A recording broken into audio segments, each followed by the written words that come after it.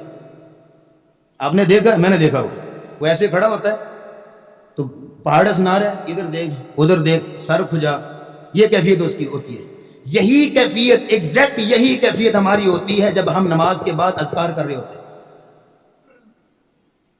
کوئی فوکس نہیں ہے, کوئی توجہ نہیں ہے, پہاڑوں کی طرح دعائیں رٹی ہوئی ہیں, دل سے کچھ نہیں نکل رہا. اور کئی بندوں کو دیکھا اپنی مسجد میں, میں نے کئی بندوں کو دیکھا ہے یوں ہاتھوں کو اٹھائے ہوئے, اللہ کی قسم, ادھر دیکھ ادھر دیکھ, پنکھے چیک کر, لائٹ چیک کر, کیا کر رہا تو, کیا مانگ رہا اپنے رب سے, اتنی بے توجہی. نبی اسلام نے فرمایا وَاعْلَمُوا أَنَّ اللَّهَ لَا يَسْتَجِيبُ دُعَاءً مِّن قَلْبٍ غَافِلٍ. لوگوں جان لو اللہ کسی غافل بندے کی دعا قبول نہیں کرتا. پہلے توجہ رکھ. کسی عام بندے کے ساتھ بات کر رہا ہوں نا, تو آپ بات کرتے موبائل پہ لگے ہوئے ادھر ادھر دیکھ رہے ہیں, وہ اگلا بندہ اپنی توہین سمجھے گا کہ نہیں, وہ بات کو جاری رکھے گا کہ سر آپ مصروف ہیں, آپ بعد میں بات کر لیجیے. اللہ کی کوئی شان ہی کوئی نہیں تیرے نزدیک, اللہ کی کوئی عزت ہی کوئی نہیں, اللہ سے بات کرتے ہوئے کوئی فوکس نہیں تیرا بن رہا. زبان سے ذکر جاری ہو تو دل سے بھی جاری ہو. اللہ کلمات کو نہیں دیکھتا, اللہ دل کو دیکھتا ہے کہ کہاں سے یہ باتیں نکال رہا ہے, ارادہ کیا ہے, چاہتا کیا ہے. جب دل کی غفلت والا ہو تو کیا ملے گا تجھے کلمات سے. دل سے نکلی بات اثر رکھتی ہے, طاقت نہیں پر طاقت پرواز پر نہیں پر طاقت پرواز مگر رکھتی ہے. دل سے نکال دعاؤں کو. اور اگلی بات جو چوتھی چیز چاہیے دعا کی قبولیت کے لیے, وہ یہ ہے کہ انسان جو ہے وہ فرائض و واجبات پہ توجہ دے. آپ فرض نماز پڑھتے رہی نہیں تو کیسے دعا قبول ہوگی؟ آپ کا بیٹا انتہائی نافرمان ہے تو آپ کتنی فرمائشیں پوری کریں گے اس کی؟ آپ کے گھر میں کام کرنے والے نوکر خادم ڈرائیور جو بھی آپ کے نافرمان ہے تو کتنا قبول کریں گے آپ اس کو؟ حضرت جی اللہ آپ کو آپ کی ان تمام تر نافرمانیوں کے باوجود بھی اتنا کچھ دے رہے ہیں تو غنیمت سمجھو, یہ اللہ کی اعلیٰ ظرفی ہے, یہ اللہ کی اعلیٰ ظرفی ہے, یہ اللہ کی شان کریمی ہے. وگرنہ تیرے گناہ اتنے زیادہ ہیں کہ اگر کوئی بندے کے سامنے تم مانگ دو تو کچھ نہ ملتا. یہ اللہ رب العزت میرے گناہوں کے باوجود تمہیں دے رہا ہے. فرائض پہ توجہ, اللہ کے احکامات پہ توجہ. 100 باتوں کی ایک بات کروں تو اللہ اس بندے کی دعا قبول کرتا ہے جو اللہ کے احکامات کی حفاظت کرتا ہے. وَإِذَا سَأَلَكَ عِبَادِي عَنِّي فَإِنِّي قَرِيبٌ. یہ قریب کا جملہ نا, اس پہ غور کیجئے گا. جب میرے بندے تجھ سے پوچھیں میرے متعلق اللہ کہاں ہے, فَإِنِّي قَرِيب, میں قریب ہوں. یہ نہیں کہا فَقُلْ إِنِّي قَرِيب. اے نبی ان کو کہہ دو, میں نا ڈائریکٹ پرسنل میٹر, فَإِنِّي قَرِيب, میں قریب ہوں. اور قریب فعیل کا صیغہ ہے, فعیل کا وزن ہے, جس میں ہم تسلسل ہوتا ہے, دوام ہوتا ہے. معنی کیا ہے؟ فَإِنِّي قریب, میں 24/7 آورز قریب ہوں, 24 گھنٹے قریب ہوں. ہر وقت قریب ہوں. اور اگلی بات فَلْيَسْتَجِيبُوا لِي وَلْيُؤْمِنُوا بِي، میرے بندو میری باتیں بھی مانا کرو. یہ ون وے ٹریفک نہیں ہے کہ اللہ تیری ساری دعائیں قبول کرے اور تو اللہ کی ایک بھی نہ مانے. یہ ٹو وے تعلق ہے، یہ دونوں طرفہ تعلق ہونا چاہیے. احفظ اللہ یحفظک، تم اللہ کے احکامات کی حفاظت کر، اللہ تیری حفاظت کرے گا. احفظ اللہ تجدہ تجاہک، اللہ کی قسم اگر ایسا سسٹم ہوتا نا تو میں سب سے پہلے اس جملے کو اپنے ماتھے پہ لکھتا پھر اپنے ہر نمازی کے. احفظ اللہ تجدہ تجاہک، تم اللہ رب العزت کے احکامات کی حفاظت کرو، تم ہر مشکل میں اللہ کو اپنے سامنے پاؤ گے. اس سے بڑھ کر کوئی وعدہ ہے؟ اس سے بڑھ کے کوئی ایگریمنٹ ہے اپنے بندے کے ساتھ؟ اس سے بڑھ کے کوئی وعدے کی تکمیل ہے؟ اس لیے فرائض پہ توجہ. اور پانچویں اور آخری چیز ہے دعاؤں کی قبولیت میں کہ انسان یقین کے ساتھ دعا کرے. ادعوا اللہ وانتم موقنون بالاجابہ، دعا کرو اللہ سے تو یقین ہو. ادھر دیکھیے گا، آخری جملہ بول کے میں آگے شروع کرتا ہوں. دعا اپنے پیچھے نا کیٹو پہاڑ جتنا یقین مانگتی ہے. اتنا یقین لا دعا کے لیے. وہ یقین جو حضرت حاجرہ کا یقین تھا وہ یقین لا. 22 سالہ خاتون ہے، نوجوان لڑکی، نومولود بچہ ہے ساتھ، اور اجاڑ بیابان اس کو چھوڑ کے جا رہے ہیں. کیا یقین ہوگا اس کا؟ کہنے لگی کہ اللہ نے حکم دیا ہے. جی اللہ نے حکم دیا. کہا اگر اللہ نے حکم دیا یہاں چھوڑ کے جانے کا، اذن لا یضیعن اللہ، تو اللہ ہمیں کبھی ضائع نہیں کرے گا. یہ یقین پیدا کر اپنے اندر. اس یقین کی وجہ سے اللہ نے اس عورت کے چلنے کے انداز کو حج عمرے کا رکن بنا دیا ہے. یار کیا ہے عورت کے چلنے کے انداز کو حج کا رکن. تیرا حج اس وقت تک قبول نہیں ہے، تیرا عمرہ اس وقت تک قبول نہیں ہے جب حاجرہ کی کاپی نہیں کرے گا، جب حاجرہ کی طرح دوڑ کے نہیں دکھائے گا. تیرا عمرہ قبول نہیں، حج قبول نہیں. کیوں اللہ نے اس کو آئیڈیل بنایا؟ اس کا یقین پسند آیا اللہ کو کہ اجاڑ بیابان اکیلی، کہا میرا رب میرے ساتھ ہے. وہ یقین پیدا کر جو حضرت موسیٰ نے کیا تھا. پیچھے فرعون فوجوں لے کے کھڑا ہے، سامنے دریا ہے. لوگوں نے کہا ہم مارے گئے. کہا کلا نیور، ان معی ربی سیہدین، میرا رب میرے ساتھ ہے، وہ راہیں نکالے گا. راہیں نکالی کہ نہیں؟ کسی نے حضرت موسیٰ سے پہلے کسی کو پتا تھا کہ سمندروں سے بھی رستے بنتے ہیں؟ اللہ تیرے لیے سمندروں سے رستے بنائے گا، پہلے موسیٰ والا یقین لا. اللہ تیرے لیے فرشتوں کو مدد کے لیے اتارے گا، پہلے بدر والوں کا یقین لا. تیرے پاس بدر والوں کا یقین نہیں، تیرے پاس حاجرہ کا یقین نہیں، تیرے پاس جو حضرت موسیٰ والا یقین نہیں، تو کیسے دعائیں قبول ہوگی؟ دعا کرتا ہے جیسے کسی پہ احسان کر رہا ہے. اللہ سے دعائیں کر، یقین سے جم کے دعائیں کر اپنے رب سے. تو یہ 5 چیزیں ہیں جو دعائیں کی قبولیت ہے. اللہ رب العزت ہم سب کی دعاؤں کو قبول فرمائے. اب اگلی بات نوٹ کیجیے گا. کچھ چیزیں ہیں جو دعا کے ایکسٹراز میں سے ہیں، جو دعا کی بیوٹیفیکیشن، خوبصورتی کے لیے ہیں. آپ یہ جو ابھی بتانے لگوں یہ نہ بھی کریں گے تو دعائیں قبول ہو جائیں گی، لیکن دعا کی خوبصورتی بڑھتی ہے. ذرا یہ چیزیں بتانے لگوں. پہلے نمبر، باوضو ہو کے دعا کرنا. دعا ایک عبادت ہے تو عبادت وضو سے اچھی لگتی ہے. بغیر وضو کے آپ چلتے پھرتے دعائیں کر سکتے ہیں، لیکن وضو کر کے دعا کرنا اس کا الگ حسن ہے. نبی اسلام نے ایک بندے نے سلام کہا، آپ نے جواب نہ دیا. آپ قضاء حاجت سے فارغ ہوئے تھے، اس نے سلام کہا، آپ نے جواب نہ دیا. کچھ دیر بعد آپ نے وضو کیا، پھر اس کو جواب دیا. وہ تعجب کا اظہار کرنے لگا. تو آپ نے کہا کہ میں اس وقت وضو کی حالت میں نہیں تھا. اور السلام علیکم، اللہ کا نام ہے السلام. میں پسند نہیں کرتا کہ اللہ کا نام بغیر وضو کے لوں. وضو کر کے دعا کیجیے، یہ دعا کی خوبصورتی کو بڑھاتا ہے. دوسرے نمبر پہ قبلہ رخ ہو کے دعا کرنا. بندہ فوکس کر کے اللہ کے سامنے گر کے دعا کرے. تیسرے نمبر پہ ہاتھوں کو اٹھا کے دعا کرنا. آپ ہاتھوں کو اٹھا کے دعا کریں، اپنی قمیض کی جولی اٹھا کے اللہ سے دعا کریں. اور دعا ہاتھوں کو اٹھانے نا کئی سٹائل ہیں. یہاں پہ کچھ لوگ نا ہاتھوں کو یوں اٹھاتے ہیں، کچھ لوگ یوں اٹھاتے ہیں، کچھ لوگ یوں اٹھاتے ہیں. اپنے اپنے سٹائل ہیں. اور سارے درست ہیں، کوئی غلط نہیں. کئی لوگ کہتے ہیں نا ایسے دعا کرنے سے دعا اندر سے نکل جاتی ہے. یہ کیسے نکل جاتی ہے؟ ہمیں بھی دکھائیں. کوئی نہیں نکلتی، جیسے مرضی دعا کریں آپ، یہ غیر مقبول بات ہے. لیکن رسول اللہ کے بارے میں آتا ہے، آپ علیہ الصلوۃ والسلام، صحابی کہتے ہیں میں نے دیکھا کہ آپ ایسے دعا کر رہے تھے. وَرَأَيْتُ بِيَاضَ إِبْطَيْهِ، نبی علیہ السلام کو میں دعا کرتے دیکھ رہا تھا کہ میں نے آپ کے بغلوں کی سفیدی دیکھی، اتنا آپ ہاتھوں کو بلند کر رہے تھے. ایسے بھی دعا کی جا سکتی، جیسے دعا کریں اللہ سے. اگر ہاتھوں کو اٹھا کے دعا کریں گے تو اللہ کہتے ہیں میں اپنے بندے سے حیا کرتا ہوں کہ وہ ہاتھوں کو اٹھا کے مجھ سے مانگ رہا ہے اور میں اس کے ہاتھوں کو خالی موڑ دوں. مجھے حیا آتی ہے اپنے بندے سے، اس لیے ہاتھوں کو اٹھا کے. اگلی بات نوٹ کیجئے گا، حمد و ثنا بیان کرنا، اللہ کی تعریف بیان کرنا. پچھلے زمانوں میں نا جو درباری شعراء ہوتے تھے وہ بادشاہوں کے سامنے آگے، ان کو کوئی چیز چاہیے ہوتی نا، بادشاہوں کے سامنے آگے ان کے قصیدے پڑھتے تھے. وہ اتنی تعریف کرتے تھے کہ مانگنے کی ضرورت نہیں رہتی تھی، بادشاہ ویسے ہی دے دیتا ہوں. اللہ کے سامنے آگے اتنی تعریفیں کر اب گئی. قرآن کی سب سے بڑی دعا، قرآن کی سب سے عظیم دعا، قرآن کی سب سے پہلی دعا سورہ فاتحہ ہے، جس کی پہلی 3 آیتیں ہیں ہی صرف اللہ کی تعریف. اگر بسم اللہ کو بھی شامل کر لو نا تو 4 آیتیں بن جاتی. بسم اللہ الرحمن الرحیم، الحمدللہ رب العالمین الرحمن الرحیم مالک یوم الدین. یہ 4 آیتیں صرف اللہ کی تعریف ہیں. آگے دعا شروع ہوتی ہے، اللہ کی تعریف کیجئے. اور 5ویں چیز جو چاہیے دعا میں وہ یہ ہے درود پڑھنا. پہلے اللہ کی تعریف ہو. آپ جتنی بھی دعائیں نکالیں نا، اللہم انک عفو تحب العفو فاعف عنا، یا اللہم انک عفو، یا اللہ تم معاف کرنے والا ہے، تحب العفو، معافی کو پسند کرتا ہے. یہ کیا اللہ کی تعریف ہو رہی ہے. پھر ہے فاعف عنا، ہمیں معاف کر دے.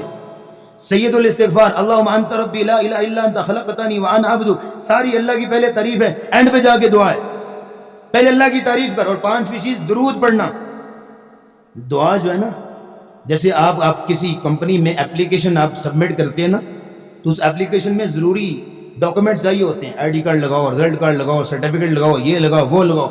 اگر ایک چیز بھی رہ جائے نا تو آپ کی اپلیکیشن ریجیکٹ ہو جاتی ہے. تو دعا بھی اللہ کے دربار میں ایک اپلیکیشن ہے، اس کے بھی ضروری ڈاکومنٹس پورے کرنے پڑیں گے.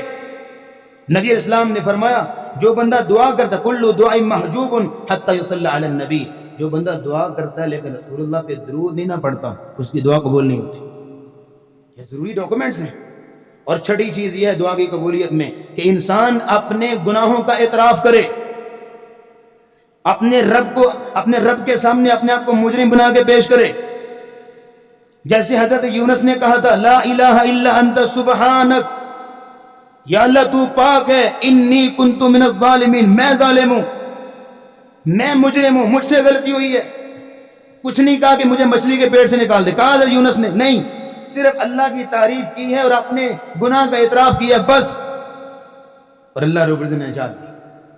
حضرت آدم کی دعا ربنا ظلمنا انفسنا، یا اللہ ہم نے اپنے آپ پہ ظلم کیا. پہلے اپنے گناہوں کا اعتراف کر اپنے رب کے سامنے، پھر اللہ سے دعا کر. یہ دعا کا سلیقہ ہے، یہ دعا کا طریقہ ہے. اور 7ویں چیز جو دعا کے اندر چھوڑنی چاہیے، اپنے عمل کا وسیلہ پیش کرو. یا اللہ ابھی ہم نے جمعہ پڑھا ہے، یا اللہ تجھے پسند ہے تو اس جمعے کی وجہ سے، اس جمعے کے وسیلے سے یا اللہ میں ہمارا یہ کام کر دوں. اپنے عمل کا وسیلہ پیش کیجئے. آپ سورہ فاتحہ دعا ہے تو پہلی 3-4 آیتیں اللہ کی تعریف ہیں، تو 5ویں آیت ایاک نعبد و ایاک نستعین عمل کا وسیلہ ہے. یا اللہ ہم تیری عبادت کرتے ہیں، تیرے علاوہ کسی کے آگے نہیں جھکتے. تو اپنے عمل کا وسیلہ پیش کیجئے اپنے رب کے سامنے. یہ دعا کی قبولیت کا ایک بہت بڑا ذریعہ ہے. اور ایک اور بات، آخری بات ختم کرتے ہیں. دعا کی قبولیت میں جو چیزیں چاہیے ہوتی ہیں، آخری چیز یہ ہے کہ دعا کے اندر اصرار ہو، تکرار ہو. ایک جملے کو بار بار، ایک کلمے کو بار بار دہرا. اللہم ارزقنی، اللہم ارزقنی، اللہم ارزقنی، اللہم ارزقنی 10 بار دہرا. اور اللہ کی قسم آپ 6 یا 7 کی گنتی کو کراس کریں گے کہ آپ کو رونا آنے لگے گا. ایک جملے کو بار بار اللہم اغفر لی، اللہم اغفر لی، جتنی بار دہرا سکتا ہے دہرا. یار دعا کرنے کا طریقہ سیکھنا ہو تو بچے سے سیکھا کیجئے. ایک بچہ کیسے اپنی ماں سے مانگتا ہے، پہلے وہ کہے گا ماما یہ پلیز یہ چیز چاہیے، پھر ماما پلیز، پھر اور اصرار، پھر اور اصرار، پھر کچھ نہیں بن پڑتا تو ٹانگوں کے ساتھ چمٹ جاتا ہے، پھر اور اصرار کرتے ہوئے نیچے زمین پہ جو اپنے پاؤں رگڑتا ہے. کیسے اصرار کرتا ہے. ایسے مانگ، اللہ سے ایسے مانگا کر، ضد کر کے. دعا نہ کیا کریں، دعا نہ کیا کریں اللہ کے آگے منگتا بنا کر. فقیروں کی طرح، جیسے فقیر اصرار کر کے چمٹ چمٹ کے مانگتے ہیں، پیچھے پیچھے پیچھے پیچھے، ایسے اللہ کے اصرار کر کے مانگا کریں. تو اللہ رب دعا ہے کہ اللہ رب العزت ہماری دعاؤں کو شرف قبولیت سے نوازے اور دین کی صحیح سمجھ اور فہم عطا فرمائے. وآخر دعوانا الحمدللہ رب العالمین.